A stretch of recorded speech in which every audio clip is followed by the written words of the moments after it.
Welcome to the acclaimed podcast, The Deep Dive, featuring your esteemed hosts, Andy Monitor and Drew Dinzik, powered by BetSperts. Welcome to The Deep Dive. Second podcast in 2 weeks, Andy. Look at us. We're taking the off-season seriously. No, it's a tradition like many others, although this year a little bit sadder, I gotta say. One of my favorite traditions. Because Robert Redford died? No, we're not going to get to root against Rory winning the green jacket for the first time because he has one. That stunk. Yeah. You know what? I almost feel bad for Rory this week.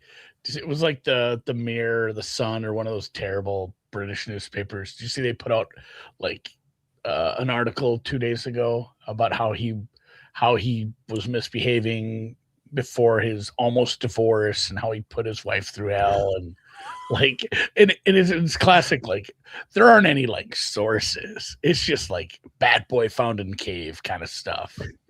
You know, it's real tabloid shit. And as much as I dislike Rory McIlroy as a person, I kind of like that stuff is a little unnecessary. Although I do wonder if they should maybe take his jacket away.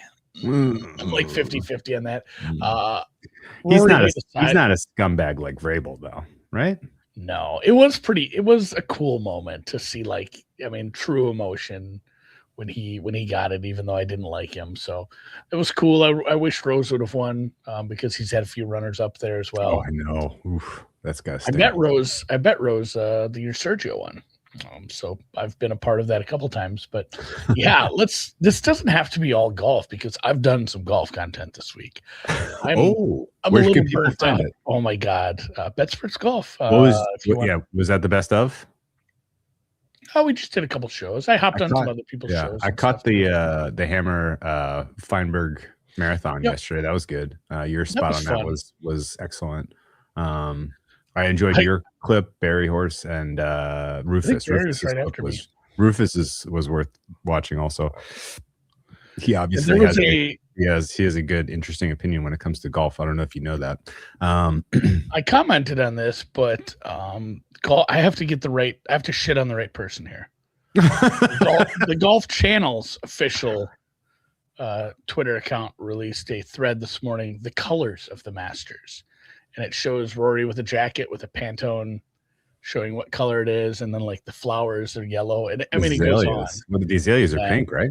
Well, the azaleas are fuchsia called fuchsia? shocking pink. Shocking pink. Oh. And it's like, oh shit, we finally ran out of content. Like, We're out. We need to start the contest now. And true, they are doing the par 3 contest. That's a lot of fun if you want to kill some time today with everyone just turns it into, I'm going to bring my kids and have them hit some cute shots. And I mean, some guys literally don't play the whole thing. They just go out and hit a few balls. And then I disqualified myself from moving. I queued up the BetSperts Golf pod you do. But then I decided to wait until after this because I wanted to have like some kind of true, like enlightening moments asking you questions because I'm still in information collection mode. I enjoyed the Feinberg one, and then I've also haven't listened yet to the deep dive hang, which I have in the queue as well today. So a lot of golf homework for me today, and then a lot of golf watching for me tomorrow and Friday. Over under 16 and a half hours, you will watch golf between Thursday and Friday. Oh, that's a good number, Thursday and Friday. Although coverage starts at 8:15 a.m. and goes to 7, which is, that's a sharp number, Drew. Honestly, it's probably going to be under because I do need to go. And I mentioned this in the newsletter. If you have the Masters app, one of the low key best parts of the Masters app is if you have to go do something because people have a life. You got to go get the kids. You got to go bring the dog to the vet. I don't know but you can literally take it with you. Yeah. You need to leave your television. Well, not only that, but if you're driving, it's dangerous to watch the streams while you're driving. Well, one of the streams is Masters Radio. That's what I'm saying. The Masters, yes, that's exactly where I was going. The Masters Radio, when you have to like drive somewhere, It's pretty good. I mean, they do a pretty good job. But Adam, you're not to going answer to your count question, that towards your total hours watched. I can't count that as watching. It's listening. Okay. Why do you dislike him as a person? Seems like a generally solid dude. You ever Vrabel? hate somebody? Vrabel's a scumbag. No. Rory. You ever hate someone for so long you kind of forget why you hated him? I think I might be there with Rory. I'm a big Carol Waz fan. He wasn't very good to her. I love her. I had a future on her during her one slam win. Was it just the one? Yeah. She won the Australian Open in 2017 and at 10-1. Ask me how I know that. I'm trying to think of other things about Rory. I think it was 2017. I might be off on the year, but she won as a 10-1 long shot. Generally, she faced doesn't love his country either. It doesn't seem terribly proud of being Irish. Well, he's from Northern Irish either. So I don't know. I just get weird vibes about him. Okay. Waz won the Australian Open after facing match points against. No, it was a crazy match. Yeah. By not just in the final against Halep, but in like the second round against Jenna Boba Fett almost took her out in round 2. So that was a crazy absurd title from Waz. Didn't think we'd get to tennis. I didn't either. I actually like Rory a lot. I think he's good for the game of golf. That's right. I remember why I hate him now. I enjoyed the perennial meltdown at Augusta. Like that was what I was there for. Like I remember when he first busted on the seat and you're like, holy shit, this guy's fucking amazing. And he had like a meaningful chance to win as a very young man and then hit it into the trees off of 10. And it was like, this is going to come back to haunt him. And it did year after year after year. And now that tradition is over. Although, boy, he was squirrely with the putter last year. My God. Not that Rory was like bad, but if you remember that hot start, not immediately, but eventually when Jordan Spieth looked like nobody would ever beat him again. Oh, sure. When Rory won all his majors right off the bat there. Yes. And then, he went on a 10-year hiatus from winning majors. Yes. And I mean, when's the last time Jordan really competed? I mean, Jordan's been on and off. He ebbs and flows a little more. 2016, maybe. I think it's just a good lesson in people who are, you hear, oh man, Scotty's not fun for golf. It's not fun that he's 4-1 at every tournament. Like Scotty could suck next year. Scotty might suck this year. Golf's played between your ears, man. And guys lose it all the time and have long journeys back. I'm not saying it can happen because we've had, how long was Eldrick just amazing? I mean, there are cases where this guy's just going to be in contention in every tournament for a freaking decade and a half and such his life. But yeah. But real quick back to Rory and we'll stop talking about hating people. It was the live stuff, and I'm not like a live proponent. Oh. I thought you just didn't like his attitude. He injected himself into it constantly, and he didn't need it.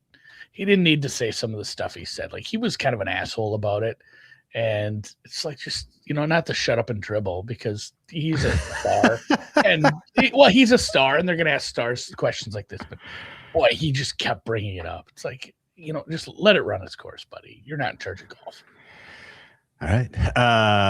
Jordan Spieth last won a title actually in 2017, so correction, retraction. But he was in the mix for a number of championships at the Slam major level, I guess. Almost 2021, fell off a cliff one time. 2022, and 2023.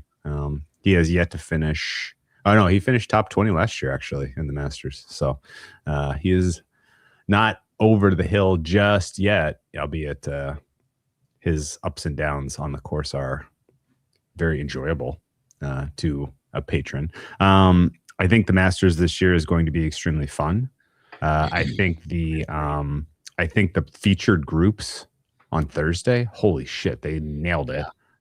Outstanding pairings and selections for the featured groups. Those are going to be so good.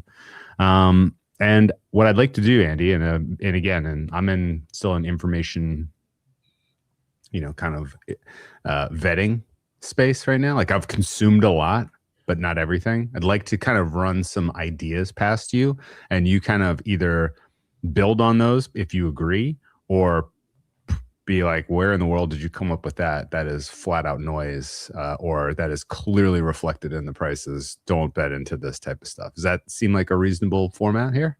I love it. Okay.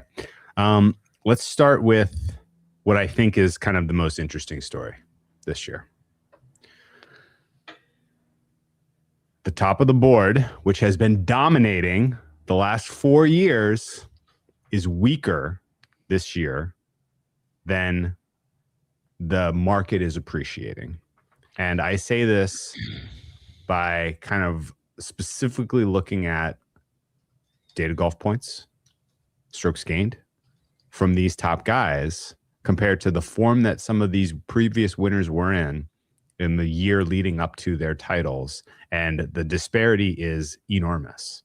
And in fact, the leaders this year in terms of form coming into this tournament are debutantes, which never happens. It has been a long time, I think, since we have seen this flat of an earth at the top of the likely winner space. Is this true? Or am I making too much of the fact that like these guys who are at the top are really just focused on major accumulation at this point? So yeah, I mean, there are a bunch of debutantes who have some really good form and some really good stats coming in, but it's so tough because, I mean, you always hear the old timers, or even not even the old timers, but the guys who've won here, the guys who've competed here, they say it, you don't. There's a famous quote, and I always butcher it. I don't get it quite right. But it's basically like, you don't read the greens at Augusta, you remember the greens at Augusta.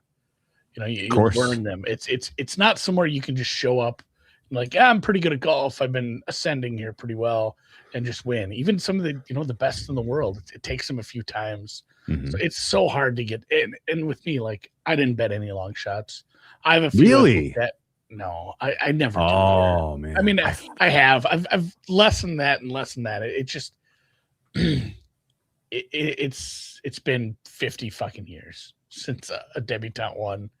I'm not saying a debutante's going to win.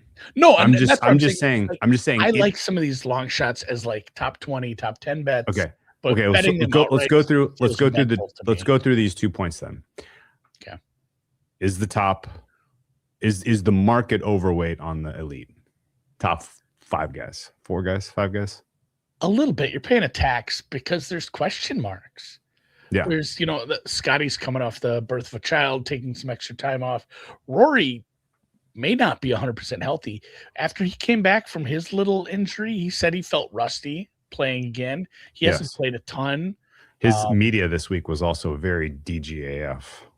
Yeah, there's also the mental factor of coming here 14 times in a row, knowing it's the final puzzle piece, and then finally getting it done. Like, yeah, this is a victory tour. Do you remember? And granted, they are not the same player, and Rory is still miles better than I think maybe even the peak of Sergio was. But do you remember Sergio's victory tour? Yeah, he came in. He hit like 100 balls in the water. I think he had a 10 on 15 day one. Is that right? I don't think Rory does that, but there is a certain level of, and other people have made the case you can go the other way. Does Rory just play footloose, fancy free, and go out and play really good golf because he's still an amazing golfer, just competes or maybe wins anyway? Or is it the victory tour where I can't put I don't think you realize the amount of time these guys put into the prep work, the prep work to playing here. Yeah, he's been wildly distracted this week. He's not physically 100%, and he has nothing to prove at this point. I will be truly maybe more impressed, honestly. So that's just 2, Scotty and Rory. And the thing is too, like, the Scotty thing is his irons have been a little squirrely. That happens to people. He hasn't played as well, but at the same time, like, his results aren't good. His worst result all year is like 24th. Yeah, but his form now compared to the 2 wins he had when he came in is not close. No, it's not close. And yet here he is 5-1. What the fuck is that? It should be like 6 or 7, 8 I suppose. Or 9? 8 or 9. 6 or 7. He's still amazing. If he's figured out his long irons, should be 8. He's just going to be in the top 5 no matter what. Okay. And people who are throwing the baby thing at him, Do you know when Bennett Scheffler was born? I have no idea who that is. It is his oldest child, where he had to take a break there. I think it was, here we go, May of 24. Okay. He took off, and then he played. So he took off from April 20th until the PGA Championship in 2024. He came back and went T8, T2, win, and then he won the Travelers like another week. He was playing really good golf at the time anyway, but I mean, playing better then than he is now. He was playing better then, but I don't think the baby thing is going to mess him. Okay. I know you have an affinity for Rahm, but like these live fields, this live format, these live courses. It's not so inflated too, man. So it's not even they don't play on just bad courses. I mean, there are a few, and it's crazy because the worst live courses are like the end of the year stuff. The one they went and played in Chicago, it's crazy that was like used for an international event. But I mean, they play on some pretty good courses. The one in Singapore is nice. Some of the stuff they do overseas, they play on some tough courses. The Australian one, but I know it's Augusta, and it's still a big step up. When you do any sort of like data stuff for golf, and you start digging in and doing any regression analysis and saying, how am I going to predict golf? I mean, you kind of run into the same thing as everything. You're not going to like go to the NFL and find a number that has an R of like 0.8. Be like, oh, I've solved football, and this is the most predictive thing, and this is how I win every single bet. The same thing happens when you start running results versus, running stats with golf. The most predictive thing is greens and regulation. If you start running stuff, and it's like a big duh, because greens and regulation means that you have a birdie putt. Essentially, you've put it on the green in 2 shots on a par 4 or 3 shots on a par 5, and you have a birdie putt. And obviously, if you put it on 2 in 5, that's a green above regulation. That counts as well. And like a good, good's like 60, 70%. I mean, he's well over 80% on the year. He's just so dialed in, even on lesser courses. I mean, he is just he's hitting his irons so well, and I don't even know if he's trying that hard on live. I take the least amount of exception with his current price at Bookmaker, for instance. He's 10-1. That seems right to me. But I like the difference between him and Scotty is not that big right now. It's just not. There shouldn't be this huge disparity in price. But at what price? 12.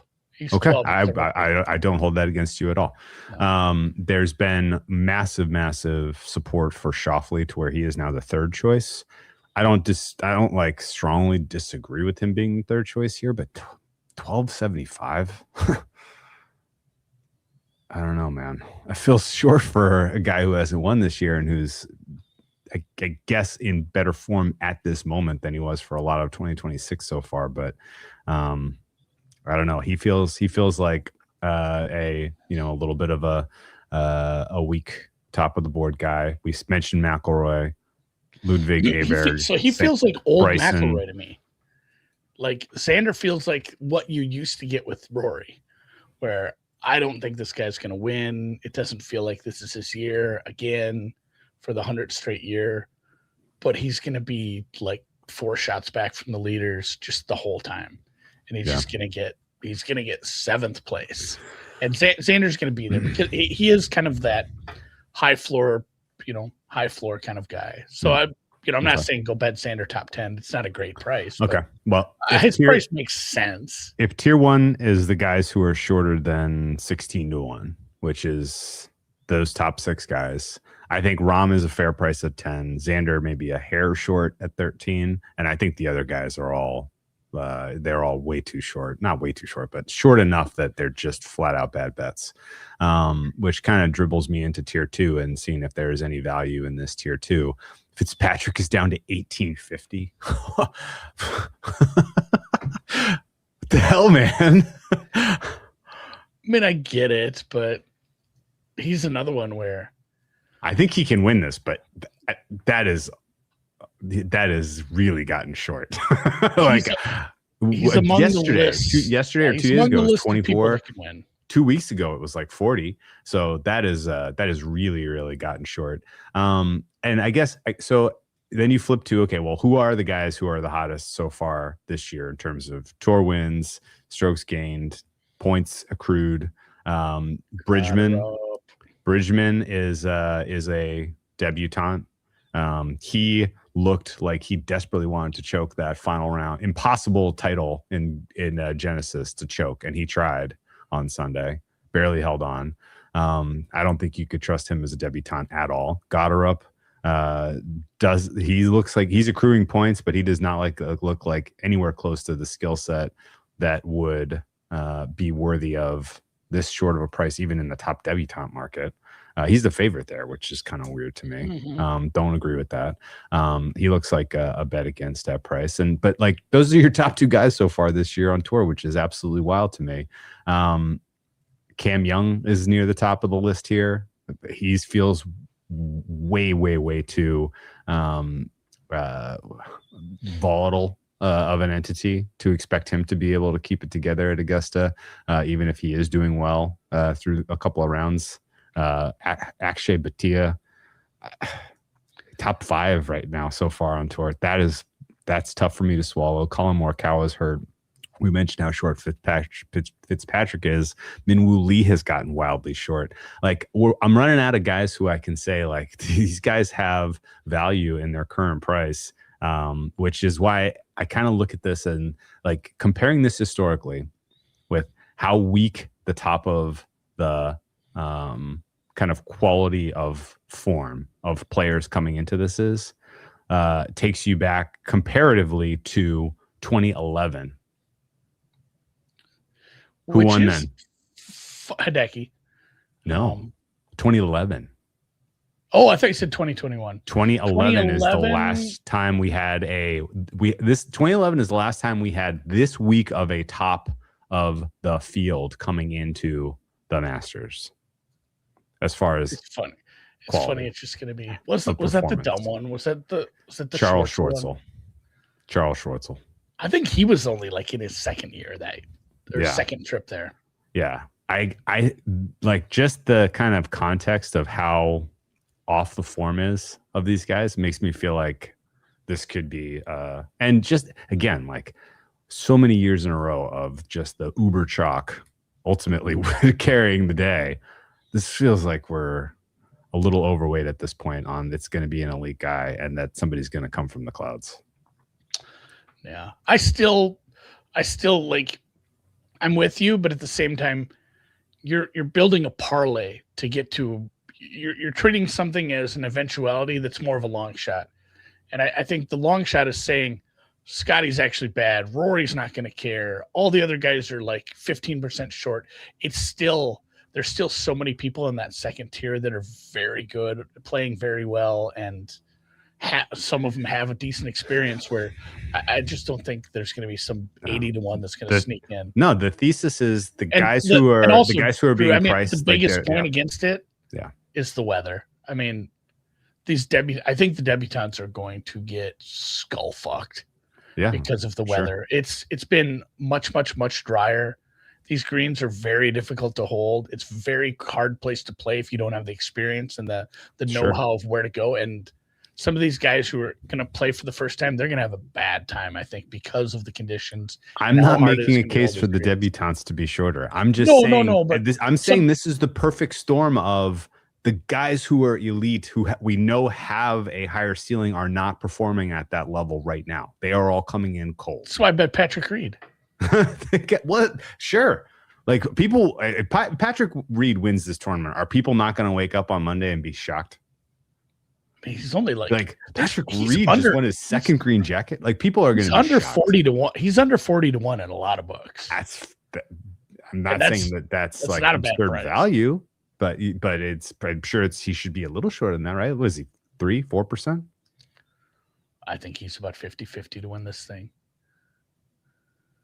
50-50.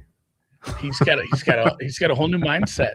He went out. He said, "I'm coming back to the tour." He went and played in Europe, won a couple times, or at least in the European. He had tour. a nice final round last year, right? Didn't he get third last year? Yeah, and obviously he knows how to play this place. He's won it, and he's had high finishes. He's got a new contract with a private jet company. He's feeling good, looking good, playing good, thinking good. Okay. He's still got that wife, though. That's been an issue. That's the only negative. She's a value add. Come on, Andy. She is like his biggest. She's a value add. No, I'm with you though. Besides Rahm, I kind of wanted second tier guys. Like I can't get behind betting Rory, Scotty, or Xander at their prices. Those are guys you're using one and done. Those are guys figure out your percentage in DFS, but I can't bet them outright. To me, this looks like a come from the clouds kind of a year. Patrick Reed would not be a come from the clouds winner, but I do think he would be a little bit surprising to a lot of the Joes, a lot of the casuals. He was last time. He was 50-1 when he won. If I gave you a free bet and I said you had to take someone that was 101 or longer at current price, who are you looking for? I just bet VJ because that's throwing money away either way. Nobody 101's winning. Cam Smith is 150-1. Cam Smith doesn't even like golf anymore. Okay. Cam Smith forgot how to play. He's basically Australian Dustin Johnson. Potgeeter, 220. No, I'd still bet VJ. Honestly, who was it that said he wants to make the cut? One of the olds, because he did it a few years back. Maybe I'd bet him. I can't think of it now. Fred Couples, Jose Maria. I think it might have been Angel Cabrera is out of prison. I saw him at the honestly Angel's got he's a stick still. I know somebody. I think it was Noonan. Noonan was talking shit about. Maybe it was Patrick Reed being a cheater, and I had to yell at Noonan a little, who's a rampant New England Patriots fan. doesn't quite jive, especially since not only that, they cheat on their wives. I know, as coaches, full scumbags. Hey, so let me name a couple. Let me name a couple current 100-1 or longers, and you really just throw these guys right into Rays Creek if you think they're not for real. Harris English is 100-1. No, thanks. Adam Scott is 100-1. I would if you made me actually. If I'm being a dick about the VJ thing, but like of anybody down in that price range, it'd be Scott or Corey Connors. Corey Connors is 120-1 right now. Yeah, like Tyrrell Hatton 151. Dude, did Hatton get his hand amputated or something? Why is he 150-1? What happened to him? Has he just been so bad lately? He doesn't really. I don't know if he's a great course fit because of his temperament. Okay. And he hasn't been playing all that well on Live. Like he was better last year, I think. Okay. Gary Woodland 200-1. That's a big price for a guy that just won and really looked like he had it sorted. I mean, I had the runner up in that contest. I had Nikolai. He was only a stroke back heading into Friday or Sunday, and Jesus, Gary just stomped all over my heart. Okay. Daniel Berger 250. The issue with Gary, and you need to probably be a little better around the green. He's been a little rough of that lately. Okay. Daniel Berger's 250. No. Running out of names that really pique my interest here. Let me look if I can find any. Johnny Kiefer 250. No. He's a debutante. No doubt. Oh man, it's tricky finding the who it ultimately is going to be. Looking for a player who's played ball here in the past. DJ 350. DJ doesn't like golf anymore either. Just wants to be on his boat. Okay. DJ holds the record for the lowest score ever here. I know, but it was in November, so it's got an asterisk. Count. Yeah, it's got an asterisk. If you made me bet a super long shot, maybe Aaron Rye, 350. Rye's a big number. I mean, Rye, and again, I like some of these guys, but more of a what if I bet you as a top 20? Okay. All right. Well, this was kind of the most important question I had for you because it to me at least, like if you just kind of are fitting, if you're fitting historical patterns, this sets up as a 2011 Masters. And in that year, someone I did not know was a professional golfer won. So why not again? The I guess the other general questions I had for you kind of revolve around specific players who are in the mix. Anything that you I guess we talked about Reed already. I was going to ask you a little bit more about that. But the data would say winning the Masters requires elite around the green skill set in your bag.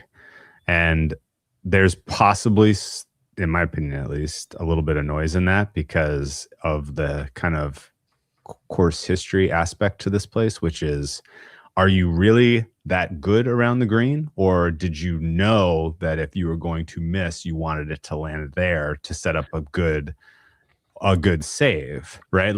Is it course management, or is it really around the green skill? And if you kind of split it up into those two buckets for some of these guys, like, are there standout around the green performers who have played this course well in the past that people are overlooking? Patrick Reed.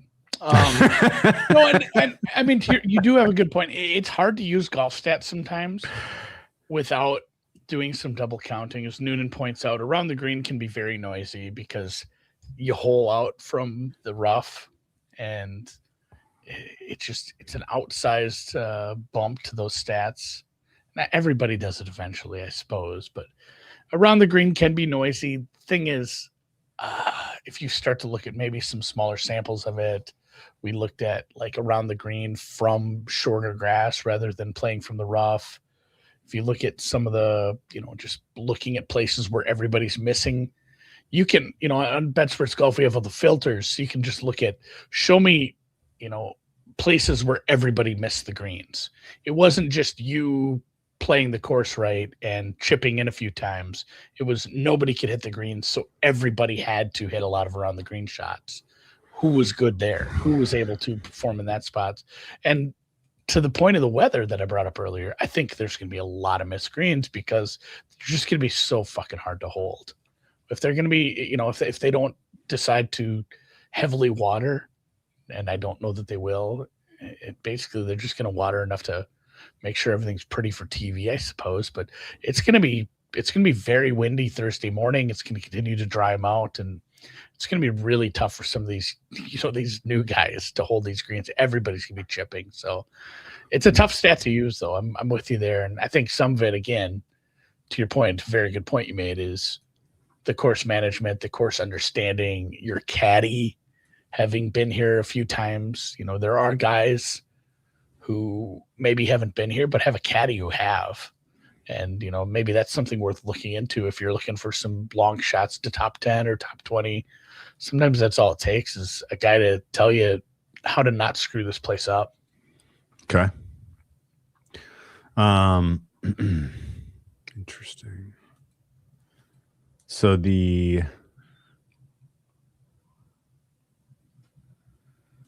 I'm trying to find my list of around the green. So you think don't overweight around the green past success around the green, particularly like in the last year. You don't think that's worth turning up? There are guys that just have good hands. If you watched Wyndham Clark win his major at LA, right down the road from you. Not really. It's pretty far on the north side, isn't it? Or where is that? We got my geography wrong. Where's LACC from you? North. It's a small city. It should be close. God, that place is spread out. Either way, it's basically just west of West Hollywood. If you watch, it's in between West Hollywood and Santa Monica, and I'm well south on the 405 from there. There was a theme to that win where it didn't matter where his tee shot and his second shot went, because he was just gonna he was gonna make a shot that saved par every time. And sometimes, and those were tougher conditions. That course was, those fairways were practically sideways. Some of them were beveled so much and cambered and whatnot and all those words. But some of the wins you see on tour, it's just based on a guy not the scoring holes, the par fives that everybody's birdieing. It's the trouble holes that everyone's losing strokes on. And the guys, I mean, Wyndham just pitched it to 3 feet every time and made all his putts. So there is something, because there's plenty of holes, and the average winning score here the last few years is about 10.5 under par. So you're not going, you're not going to have 30 birdies here. There are a ton of holes where it's just like, hey, look where we put the pin on 12 today. You need to make a 3 here. And, there's plenty of spots like that where this is a perfectly good place to just find yourself a par. So it's going to come into play a lot there, where we made a tough pin location. You might not hit the screen anyway, and you're going to have to find some up and downs. Okay. Well, year over year, the correlation from around the green strokes gained is like you mentioned, like Noonan mentioned, it is chaos. But the guys who have confidence right now in around the green, who I have upgraded, Tommy Fleetwood, Justin Thomas, Alex Noren, Jason Day, and then the guys that I have downgraded are Victor Hovland, not even because of this year, but just because of his career, and I'm looking from the list, Gary Woodland, Sam Burns, all downgrades. If you look at the last year of data, and you want to know who is the best scrambler from the short grass, and to scramble, it's given as a percentage. You have a scrambling opportunity. If you get up and down and make par, it's a successful one, so you get a percentage. The most successful scrambler from the short grass over the last year, Vijay Singh. 100%. It's funny, everybody else on the list, their opportunities is like 177 shots and 75%. Matt Fitzpatrick, who's very well loved this week, but VJ went 5 for 5 at the Sony Open. So that's funny. He is, you can sort out small samples like that, which I'm going to, but Matt Fitzpatrick, great hands. Tommy Fleetwood, he's second there, 75% from the short grass. He's a great scrambler. Rory is up there. It's funny too. Højgaard. You got any Tommy? I do. I bet Tommy. So I think we might have gotten to them all, but I bet Rahm. What price? Cam Young. What price? I'd have to look. You said Rahm 12. Rahm 12. Cam Young at. I got it written down here. I'm not logging into. I'm going to hate this one regardless. So I 23, can't. That's a donation. That's a donation. 23.87. Donation. Donation to Bookmaker. Although did they move on your? Did they move on your action? They're down to 22.50. He's what did you get? 23.87. Perfect course fit, but you could never bet him because he's not a winner. He doesn't ever win events, and now no one who wins the Players ever comes to the Masters and wins, Andy. That's true. It has not happened except in 1 year. No, it happened 2 years in a row now. Oh, it's 2 in a row now. Yeah, it's actually happened. This will be 3 years in a row now. So I know the number wasn't as much as I wanted, but Christ, he was always coming in. It was like, hey, this guy is perfect for Augusta, but he has he has like this weird thing where he can't play good when he's in contention, and he just ruins good rounds. But now he's Cam Young, the winner. Now he's Cam Young, a top 5 player. Now he's Cam Young, who coming in form, not only a win at the Players, but top 10s at the API and the Genesis. And he took off since March 15th, specifically knowing I'm in a spot where I can compete now, and I think I can win the big one. Sounds like someone who's in his own head. He is. No, I think he also just didn't want to go to Texas. Like those are fine events, but if you just won the Players, which by the way is outside of the playoffs, than the Masters, right? It is the biggest purse outside of the playoffs. They have 25 million compared to 20 for most of the majors, but his approach game is elite right now. It's funny. His one struggle is around the green, but he's pretty average. Like he's not bad. So I'll say this. He is good in conditions like this. He's had 4 bites at the apple here, Andy. Yep. Made the cut twice. That's because he knows he wants it all or nothing at all, like the song. The other 2 times he was top 10. I know. He's got 2 top 10s and 2 missed cuts. That's chaos, man. That's too volatile for me at Augusta. Sorry. No thanks. He is 28 years old. He's still got time. He's only played 12 rounds here. I consider him pretty darn good. And yeah, I wish I would have got like 28, 30, but I couldn't keep him off the card just looking at the course fit. And then I bet Fleetwood and I bet Reed, and that's it. Captain America at the Ryder Cup. They should make this would be the perfect week. Tiger's out because of his pills. This would be the perfect week to announce Patrick Reed. Surprised by that? Player captain at the Ryder Cup. Patrick Reed, player captain. I love that. I don't know who they're going to name now because they hate Phil. Is Noonan on Cam Young too? So Cam Young is just the current darling. Is that all of the data? The data bros, data bros are they're all locked in. His irons are just too elite to ignore. And he was always someone that modeled well, and we should have won. He's like, it was one of those things where it was a joke. He was called Scam Young. You called him Scam. I remember that. I mean, everybody called him Scam Young because it's like, hey, this guy should win. This guy should compete. This guy just hit it out of bounds. Like, what are we doing? What is wrong with you? Like I don't know if he's. Oh, I remember some of these. Well, I don't know if he's seeing someone like similar to how Wyndham Clark did before he won his major. If he, a sports psychologist, somebody that helping him with the mental part of the game, but he's just different now, man. He's a little manic, dude. In 2022 when he burst on the scene, he got cut. He did not make the cut at the Masters. He got third at the PGA Championship. He didn't make the cut at the U.S. Open. He got second at the Open. Like this is like he has the ceiling to run away with this. I would agree, but I think he also has the. That's the thing about really break your heart here.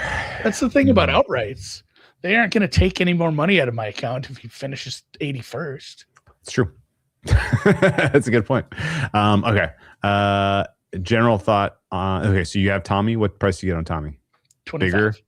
So slightly bigger than Cam Young. Yeah. I like that. I like that bet a lot better. Tommy's the same thing. He's the guy. It's like, why isn't this guy winning like 3 times a year? He's so good, and he got he got it out of the way last year. He won. These boys, they're winning the big money events apparently because he won a playoff event, and now again a guy that just checks a million boxes here. Yeah. And you know what I like? He plays a lot of golf here. He has ever since his debut in 2017. He has made the cut every year. He has 1, 2, 3, 4 top 20s knocking on the door for a 5th, a top 3 in 2024. I agree. Checks boxes. Tommy lad. I like that play. What else you got? That's it. Just those 4. And Patrick Reed. What was your Patrick Reed number? 50? 40. So not as big as when you bet him in 2018. No, people have been beating that down because they know, what Patty's bringing to the table. You have a whole 3% equity now in that. I like it.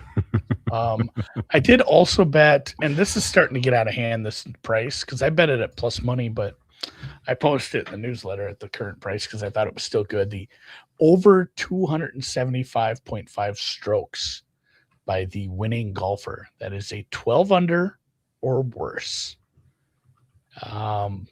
Pandemic one, DJ obviously crushed that, but for the most part, we've been around that range or lower.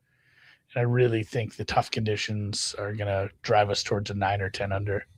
So I like that one quite a bit. And I also bet the a prop on highest score by anybody. And I'm going to check quick because I think it was 85.5.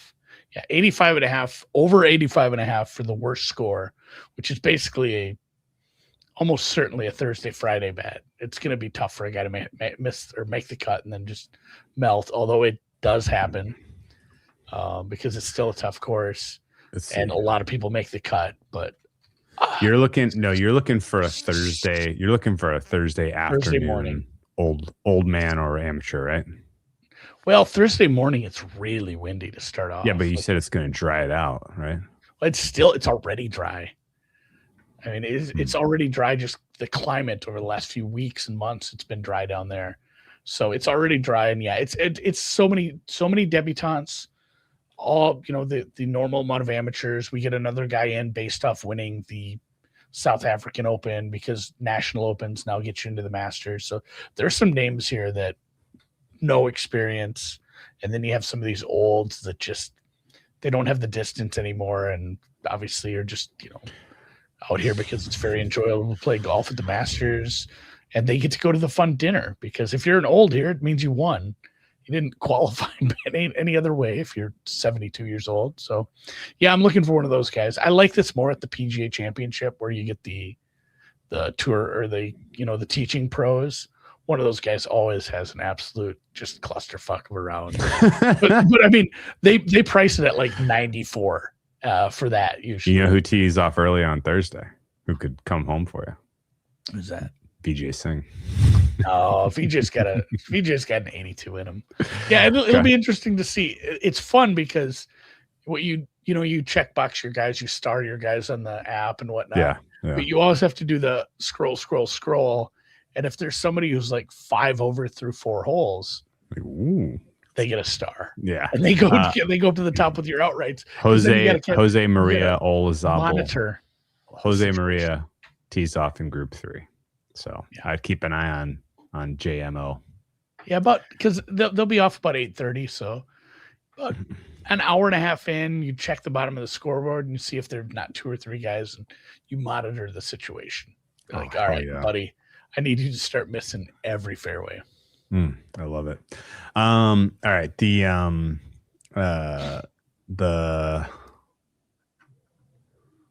We're about out of like major questions, so I think we'll pivot it to some more. Never brought up stuff. Bryson. Bryson who? If he wins this ever, I'm in believe it when I see it with him here. I'm sorry. You haven't listened to the podcast yet, but I did talk to Noonan about this, and it wasn't very data-based. It was similar to what you're saying right now. It's just like a feel. Yeah. It's not like he can't win a high-pressure, tough course based on the other majors he's won. And the shot he had out of the sand to win. Yeah. It's just something about here breaks him repeatedly and intermittently. And he's had good rounds here. He's had good shots here, but there's something about Augusta that just doesn't fit quite right with him. And you know what it is? When you spit in the faces of the golf gods by calling Augusta a par 67, they will not let you forget that. I bet him that year too. I was I had him the pandemic year as well, the fall one, because I remember I bet it at like a random casino I'd gone to visit. And I had a paper ticket. Oh yeah, I remember that. Because when you have a sportsbook ticket online or with an offshore, you can just go check. Oh, they canceled it. But with a paper ticket at a casino in a different state, you gotta like figure it out. I remember having to like call or email somebody like, is this good or not? And they said no, as long as they play it within the year. He's been last year was he bad. Last year was he very in the mix to win and then he fell off? I can't remember. Which year was he like super duper in the mix to win and then he kind of fell apart and finished top 5 or top 6? That 2 years ago? I think it was 2024. Last year he finished top 5, tied 5. The year before he finished tied 6. I think both of those years he was close. So maybe he takes a step forward. I will wish him a congratulations, but I'm not going to have skin in the game the year that he ultimately lifts or puts on the green jacket. So, okay. Colin Morikawa going to finish 4 rounds of golf, you think? What he's saying out loud. Yeah, he was in the final group last year because they had the whole Rory and him, and they're saying they didn't talk or whatever, and Bryson's kind of a crybaby about it, but he had a bad final round. I think he lost quite a bit off the approach, and he didn't putt very well either. So, Colin, I don't believe so. I don't think he's 100%. Some people, who are down there at the event have tweeted things watching him on the range, and obviously he's given some statements as well, and it doesn't, it's like the body language thing, but through words. The vibes don't feel good when he's like, just not quite there. I got to work through some stuff. You don't sound like a guy who's going to win this event, much less maybe finish it. Okay. And that's the thing too. If you go out there and you're hurting, it's a shame. And you don't feel like you can win. Yeah. Go have some sandwiches. Call it a day. Yeah. Enjoy your time. It's beautiful. Is Brooks Koepka going to finish 4 rounds of golf? I believe so. I was very anti-Brooks this time last year. You think? His knee injury was quietly hammered. It wasn't like he was limping, but he was carrying an injury, and it was affecting his mechanics, and he was messy because of it. And okay. If you look at a decent sample of Brooks, which is tough because again, you're looking at limited data that you're getting from where he plays. But he was pretty bad here last year, and he wasn't that great the year before. But I don't know. I feel like he lost quite a bit putting as well. But his mechanics were just screwy. It feels like, and he seems like he's in a much better place right now. Okay. So I'm not like Brooks, but delete the queue. Delete the Brooks Koepka make the cut no from the queue. It depends on the price. Like plus 194. Like 3-1. It seems like everybody's like 2-1 to miss the cut. It's just like the standard price. Delete. It's up to you. I mean, you have the data too. He didn't make the cut at Houston. He played actually pretty horrible there.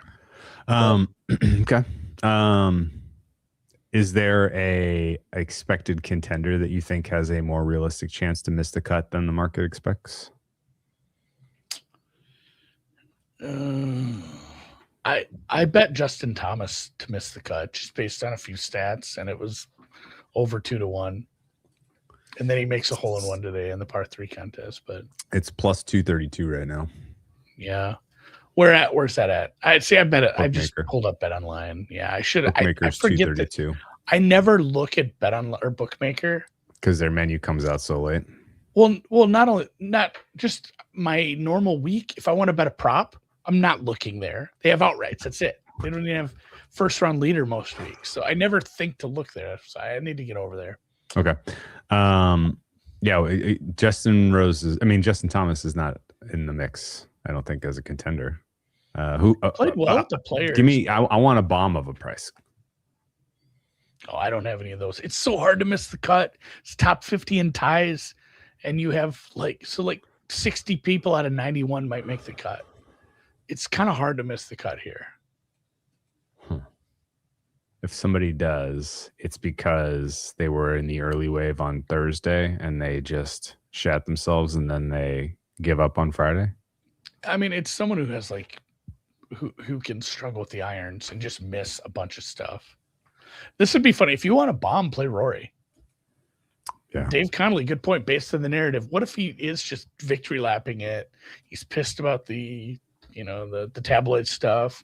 He just goes out there and airmails a bunch. Doesn't give a shit. Misses the cut by 1.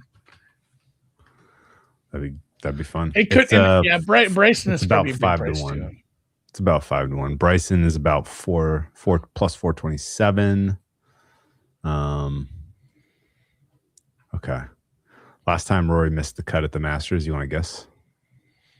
2021. 3. And 2021. You had 2021, but he also missed in 2023. Yeah. So he's missed 2 of the last 5 years. Because I used to bet that, like, just as a hate bet.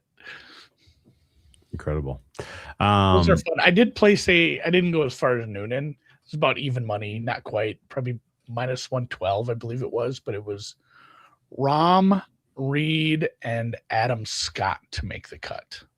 Rom, Reed, and Scotty. Okay.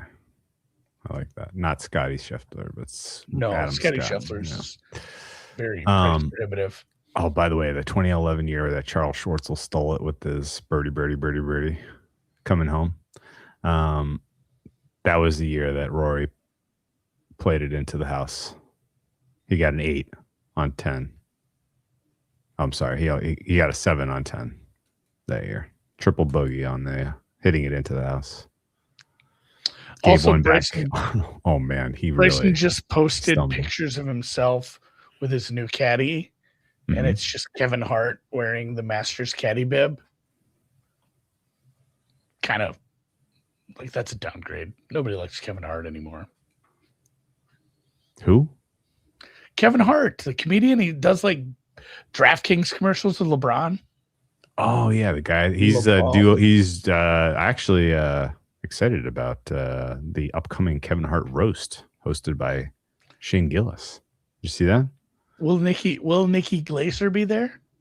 I hope so. She seems to have cornered that market. She seems to have cornered that market. When she gave it to De Niro, I almost felt bad. Some of the stuff she said.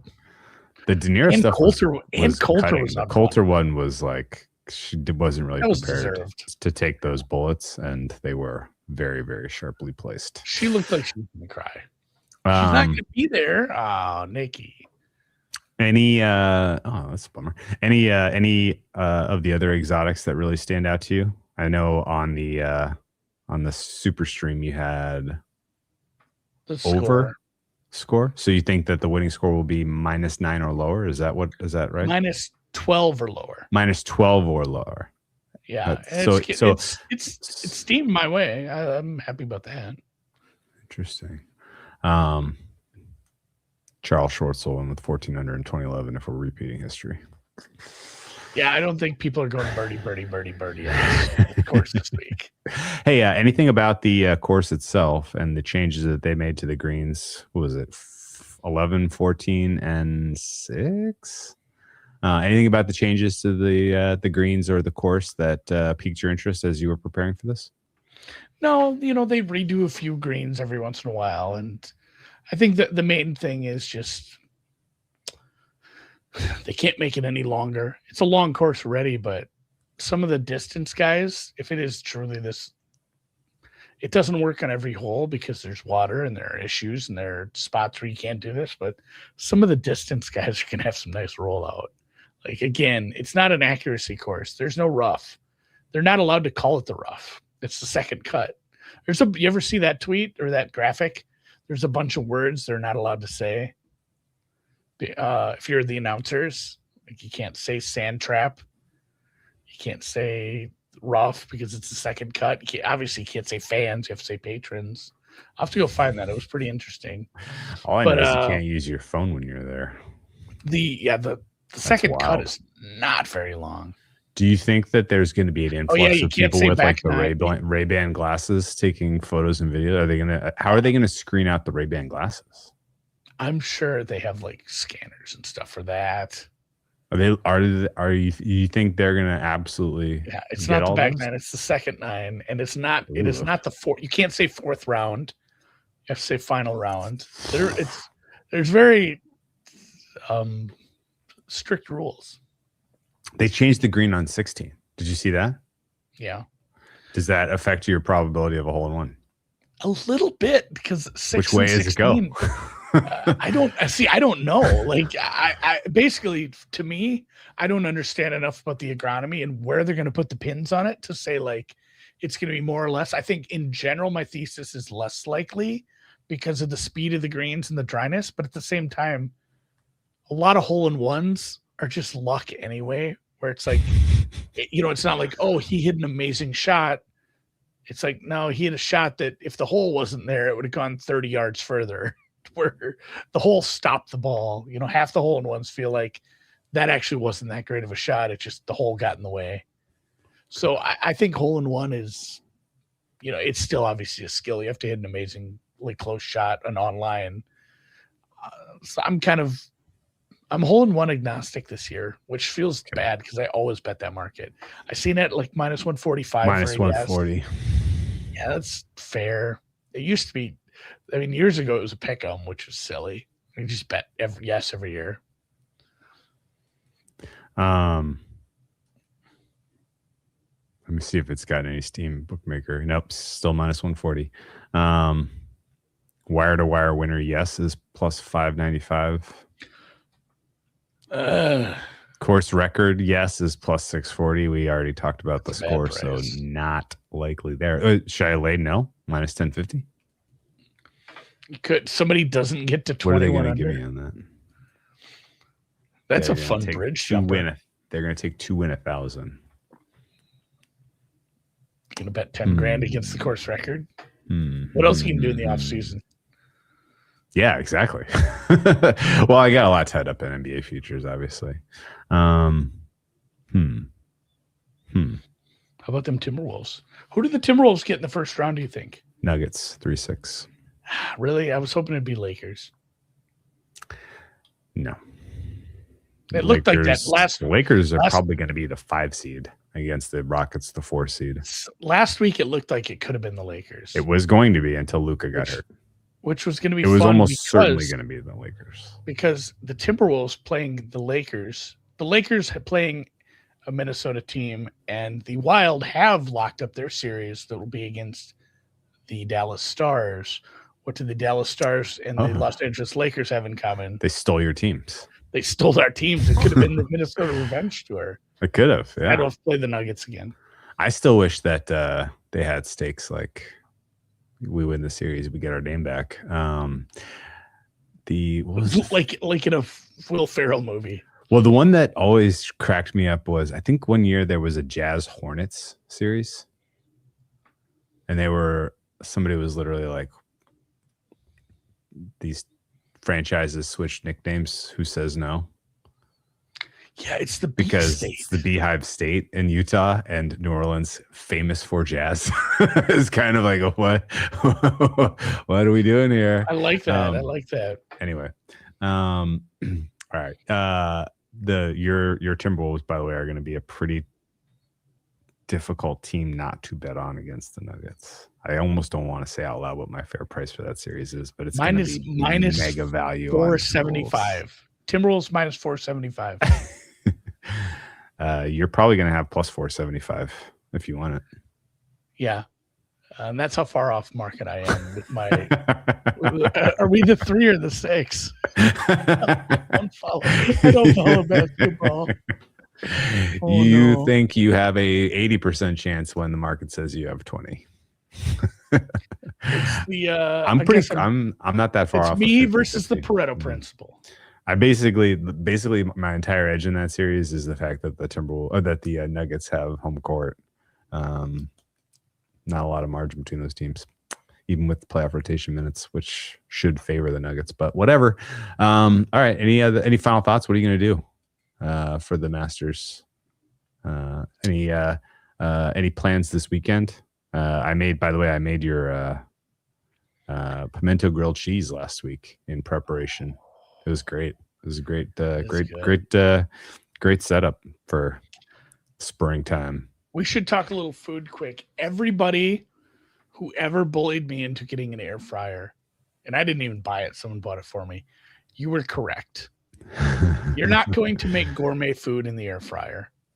You are not going to prepare dinner for 4 or 5 people in an air fryer. But Christ almighty, if you ever bring food home from a restaurant because you can't eat it all, or if you need to reheat leftovers, just a trillion times better than a microwave, obviously. The air fryer is very versatile. Also, I get yelled at for not having a rice cooker. Fuck, I love that thing too. I'm getting a lot of Japanese posts on my Twitter now. Like they're pre-translated, but apparently Japanese people, everybody in Japan has a rice cooker because obviously it's it's a staple there. They take pancake batter and just dump it in the rice cooker and turn it on, and it rises up until you get like a big muffin inside the air fryer. It just looks like a round loaf of bread, but it's pancake flavored. I think I might do that this weekend because that looked good. And I have Bisquick. I'm going to a bachelor party, remember? I'm going to watch it. Oh, yeah, I remember you told me. I'm going to go watch it in Iowa.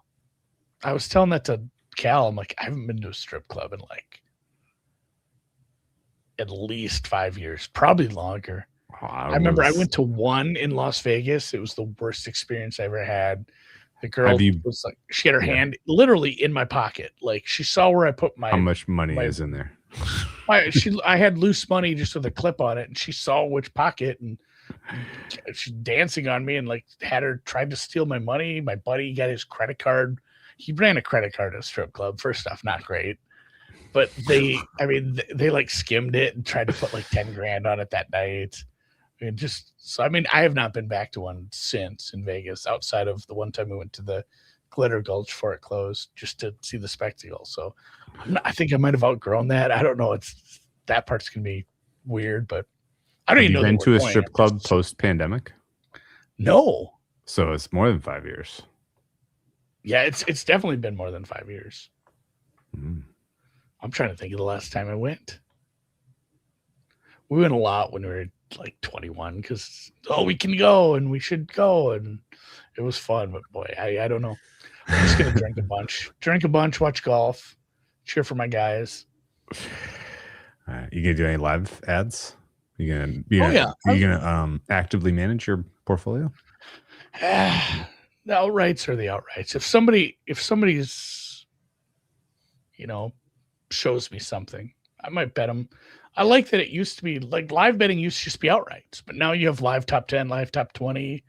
I think that's a market that can definitely maybe not be exploited. I'm not saying I have some huge edge, but there's some guys where, hey, I think I might be right about this guy. He looks like he's not terribly terrified of this course, and I think he can play here this weekend, get a decent price on top 20s. Cool. All right. Pimento cheese, though. Yeah, definitely making I found a nice recipe for the azalea. The signature drink. PU. Hate it. Really?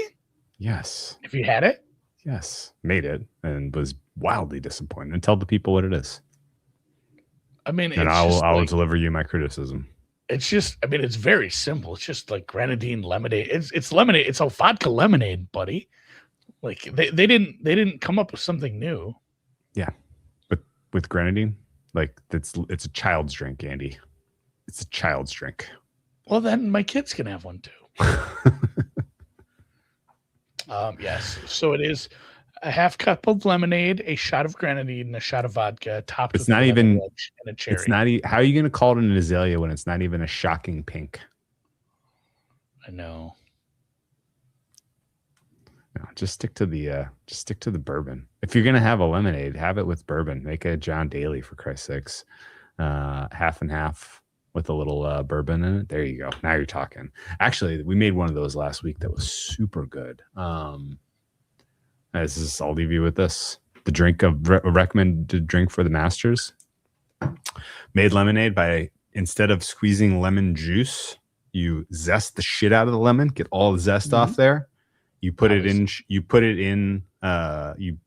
combine it with simple syrup. So you have lemon zest, simple syrup. Add tea, and then add bourbon. Give it a try. I got one of those hinged citrus juicers. Oh, okay. For my birthday, because I'd wanted one, and my wife felt bad immediately because I'm like, shit, we don't have any, and she's like, I failed because I didn't buy you citrus fruit. Grapefruits. Can it do grapefruit, or is it too small? No, you can do a grapefruit. It's decent size, but I did use it. We had the in-laws over for a brunch, and my wife was determined for me to serve lamb chops at a brunch. which is not an Easter tradition. It's an Easter thing, but I mean, we ate at like 10 a.m. Felt really weird eating. That's not right. So I made a quiche with a crust, which was good. Lamb chops, hash browns, fruit, and pastries. And the lamb was amazing, but yeah, it just felt weird. But in my marinade, I needed lemon, so I did get to use my new toy, and boy, it juiced nice. So until next time, guys. Enjoy the Masters. Friends, enjoy the Masters. Yes, have a fun one. We'll come back, talk some more draft next time. NBA playoffs. Oh, yeah. Let's do that. It's the only fun time of the season for that. And we'll do an NBA playoffs next week, and then we'll do a draft pod. I love it. Did you see that data on the NBA?